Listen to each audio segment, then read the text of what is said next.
Buongiorno para los bienvenidos a No es esta peli, el podcast de los cinéfagos. Primero de todo, veréis que hay micro nuevo, esperemos que por fin ya se escuche bien, que lleva unos días las últimas grabaciones con ciertos problemas de sonido. Y lo segundo, y más importante, es que vuelven los domingos especiales dedicados al llano, ¿no? Hoy hoy me gustaría volver con una película muy especial, una película muy a reivindicar, aunque ya he hablado de ellas bastantes veces, y una de mis películas favoritas, uno de mis Yali favoritos. Hoy vamos a hablar de Cuchillos en la Oscuridad. Como siempre ya sabéis, primera parte con spoilers, sin spoilers, perdón, segunda parte con spoilers.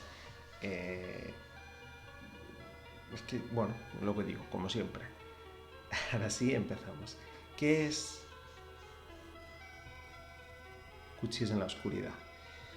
Cuchillos en la Oscuridad es una película muy especial porque es un giallo bastante tardío. Ya sabéis que normalmente se considera que la época gloriosa del giallo es sobre todo años 70, finales del 60, a partir de alguna gente considera a la muchacha que sabía demasiado, otra gente considera Seis mujeres para el asesino. Hasta normalmente suele fecharse hasta el 82, ¿no? La época de esplendor del giallo. ¿Qué pasa? Primero, evidentemente, hay un cansancio en el género, es evidente. En esos años se hacen muchas películas. Recordemos que al final, y esto es un detalle muy importante, y esto es un detalle que hablaré más a profundidad en otro vídeo, ¿no? Pero al final el giallo es un género de explotación, es decir, se hacen muchas películas, muchas de ellas copiando otros éxitos, porque lo que quiere la gente es vender. Eso por un lado.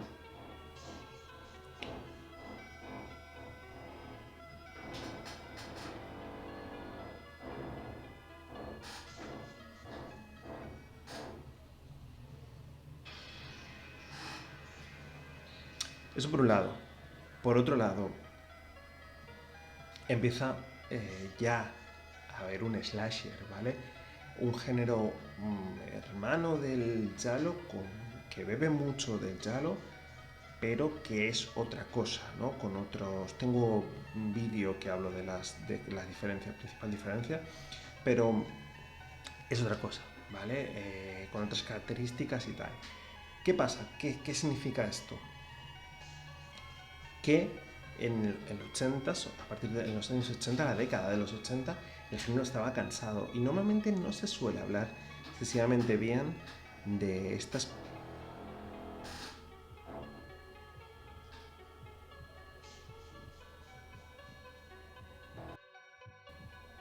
No se suele hablar excesivamente bien de estas películas.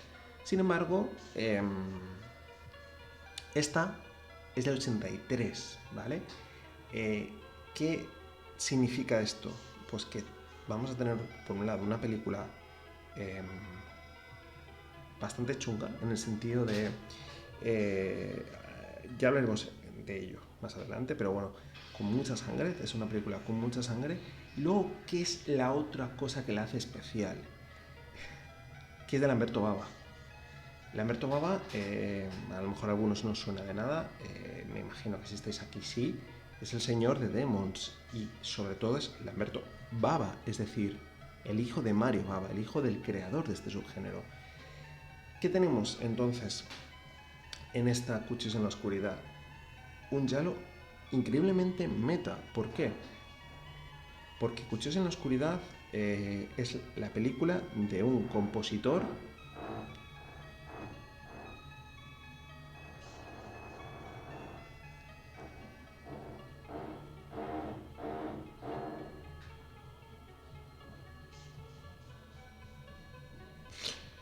Cuchillos en la Oscuridad nos cuenta la historia de un compositor que va a hacer una banda sonora para un giallo y empiezan a haber una serie de asesinatos sobre todo en relación con el guión de la película que está trabajando, ¿no?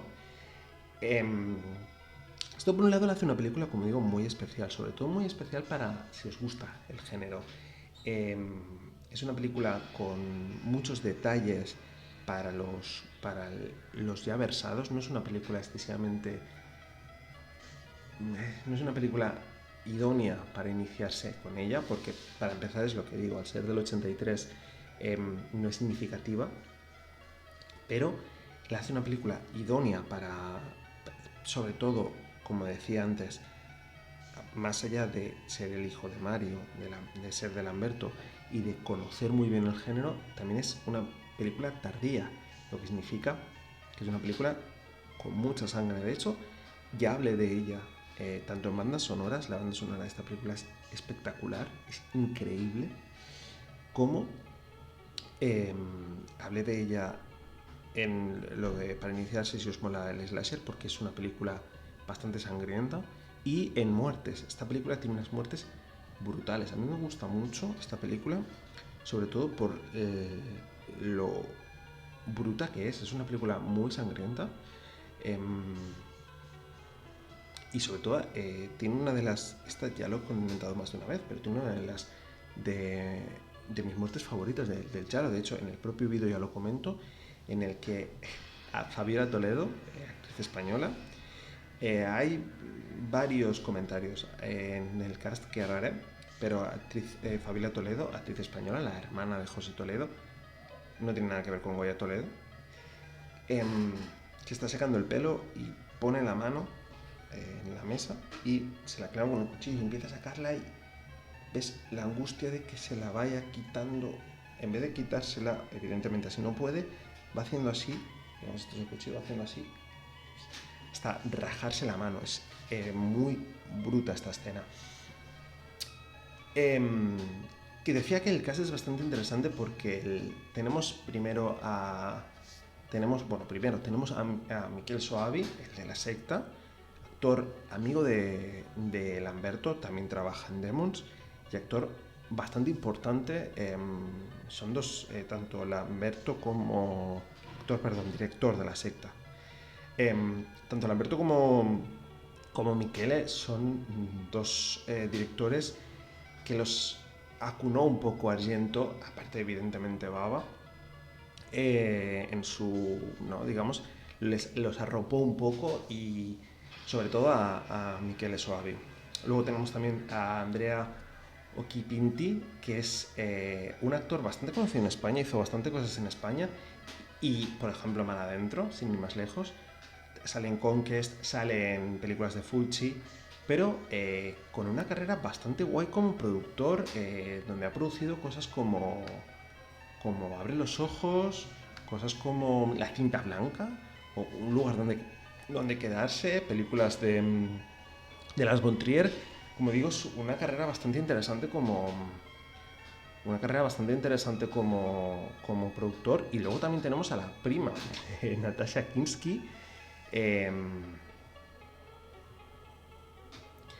No voy a decir el nombre, tenía que buscarla otra vez, pero no voy a decir el nombre porque es... Tiene una K, una S, una Z, una Y con acento. Lara Lamberti era conocida. Un caso bastante interesante. Pese a todo, pese a que me gusta mucho, como digo, sobre todo por el componente meta, recordemos, al final es un director de música. Por cierto, la música es de los Guido, de los Onion Brothers, y la banda sonora es brutal, es espectacular. Ya he comentado esta historia alguna vez. Yo hay un día que estoy solo en mi casa y me pongo el Blu-ray y me voy un momento al lavabo. El Blu-ray empieza a reproducirse y están los títulos, la pantalla de selección, ¿no? Digamos, de extras, película, etcétera, y empieza a sonar la canción y estoy en el lavabo y empiezo a escuchar la canción y digo, ¿qué cojones es esto? Me dio muy mal rollo ese momento de yo solo en mi casa con la canción escuchando a toda hostia, y es que la canción me parece increíble, es una de mis... De hecho, en el top de canciones de canciones de Yalo, que es, joder, que el Yalo al final tienes pues a los Guido, tienes a Morricone, al puto Morricone haciendo bandas sonoras, evidentemente a los buenos de Goblin. Para mí yo la puse en el top 2, para mí es mi segunda banda sonora favorita de Unjaro. Y como digo, es una película muy especial, pese a que no es una película perfecta, ni mucho menos. Es una película algo tonta en su diálogo, es decir, volvemos a lo que decía antes, ¿no? Es una película del 83, el género ya está un poco cansado, podríamos decir, y Lamberto nunca ha sido un director especialmente bueno, perdón, que me perdonen los fans de Demons. Esto hace que esta película hay momentos muy absurdos, adolece de lo peor del giallo, ¿no? No es un guión excesivamente elaborado, es muy fácil saber quién es el asesino, es muy fácil, como Whodunit no vale una mierda, es muy sencillo saber quién es el asesino.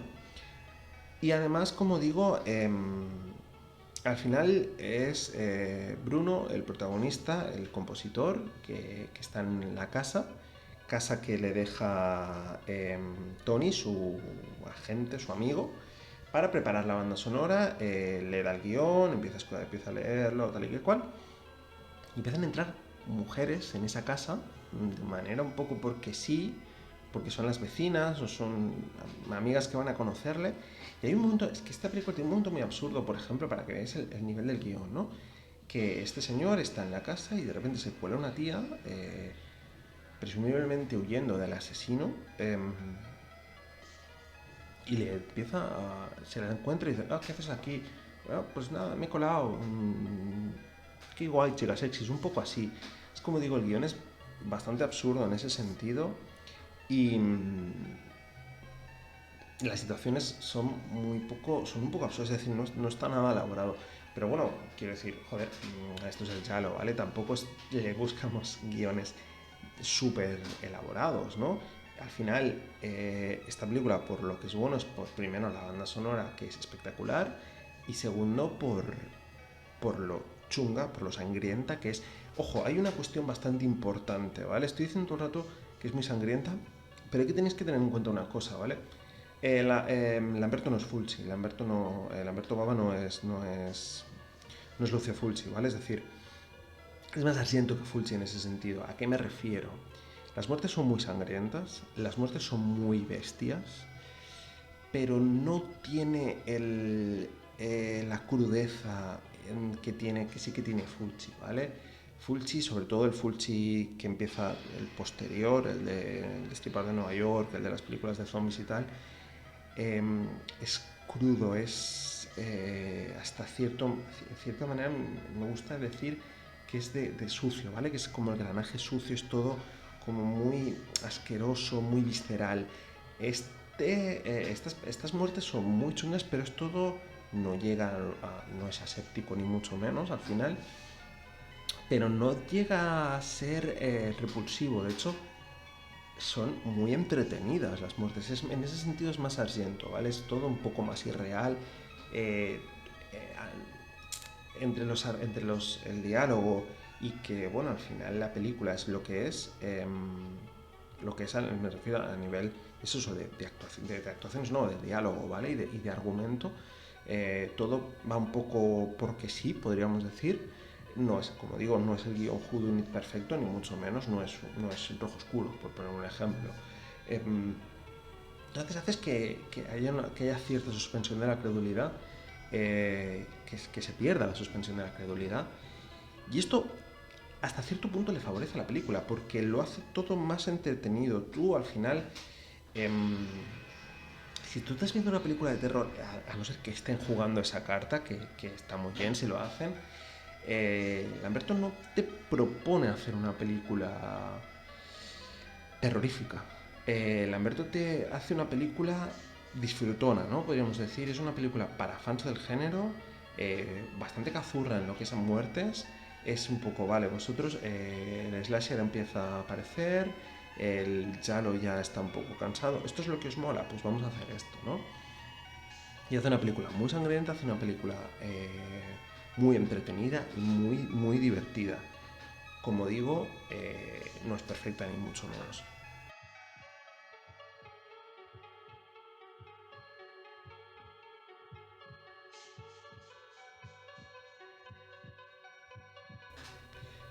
Entraremos aquí en la parte con spoilers y la verdad es que tampoco hay mucho más que comentar. Como digo, a mí la película me gusta mucho, pese a que reconozco que tiene sus fallos. Al final yo creo que es un poco injusto.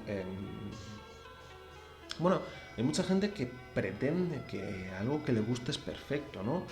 No, yo pongo en una balanza, como siempre, la famosa teoría de valores, ¿no? Yo pongo en una balanza las cosas positivas con las cosas negativas que tiene esta película y al final sí que tiene un guión tontorrón. Vale, hay muy pocos personajes y eso hace bastante fácil saber quién es el asesino. Al final, eh, cuando estás llegando al final, tienes dos opciones. Que Lamberto te haya hecho la trampa de que el asesino sea un tío que pasaba por ahí o alguien desconocido, o que Lamberto te haya hecho la no trampa, sino el poco elaborar el guión de, bueno, de que el asesino sea prácticamente los dos que quedan, o alguien de los dos que quedan. Sí, como Whodunit no es excesivamente elaborado, pero yo creo que él mismo poner en una balanza, hacer un Whodunit elaborado como los que hacía su padre, en contraposición con hacer algo entretenido, sangriento, sobre todo es lo que digo, son los 80, la gente ya está cansada del género, Estados Unidos ya empieza a dar lo suyo, recordemos lo que decía en el vídeo del slasher. Aquí ya hemos tenido La última casa a la izquierda, ya hemos tenido La matanza de Texas, ya hemos tenido Black Christmas, ya hemos tenido, si no me equivoco, la primera de Pesadilla en Elm Street, no, perdón, la primera de Halloween y ya hemos tenido la primera de Viernes 13, que no me salía.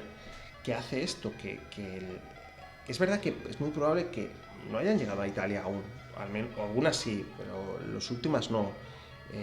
Pero ya ves que hay un caldo de cultivo que hace que los slashers, perdón, los Yali, sobre todo los Yali del principio, los que no, hasta que, lo que me gusta a mí decir, ¿no? Que hasta que no llega Argento con el pájaro de las plumas de cristal, el género bailaba un poco entre un whodunit, el típica película de no sabes bien quién es el asesino, pero es decir, rollo Patricia Hinchcliffe, ¿no? Rollo el talento de Mr. Ripley y tal. Como por ejemplo tenemos las que hacía Lenchi, si no me equivoco, lo estoy diciendo de memoria todo, Orgasmo, todas estas. Entonces, tenemos un género que ya está consolidado y sobre todo que ya está cansado.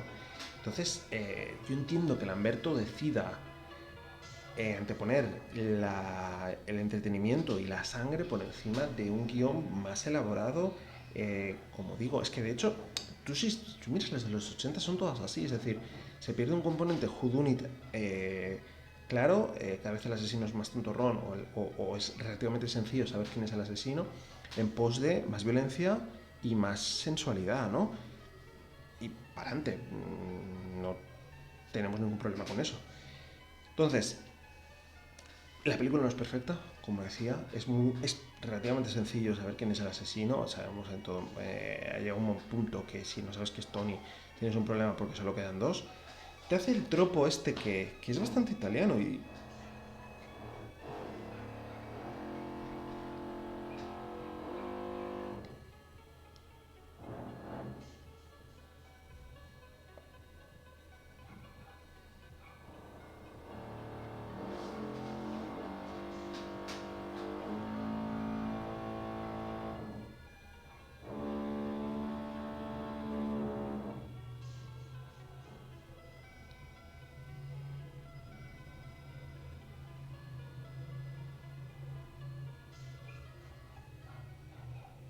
te hace el tropo este que es bastante italiano al final, que a mí me sorprende mucho, que es el de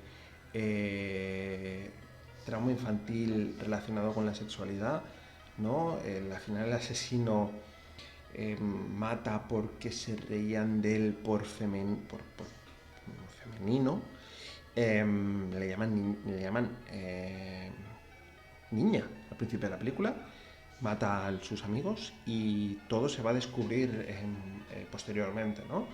Em, que eso es una cosa que, bueno, no ya estaba relativamente vista, pero bueno, es lo que digo, Lamberto al final te hace una película entretenida, te hace una película muy sangrienta y prima eso sobre otras cosas. Eh, Puestos en una balanza, yo prefiero eso que lo otro. Sobre todo, es lo que decía, ¿no? También que al final esta es una película para café para muy cafeteros. Tampoco es café para muy cafeteros, pero parte de la gracia que tiene la película es que ya te guste el género, ya conozcas el género y sobre todo darte cuenta eso, ¿no? Que al final es eh, un Yalo hablando de Yalo, del hijo del creador del género, ¿no? Decidme qué os parece la película, ya sabéis, hasta aquí el vídeo de hoy, suscribiros, campanita, todas esas cosas que os pedimos siempre.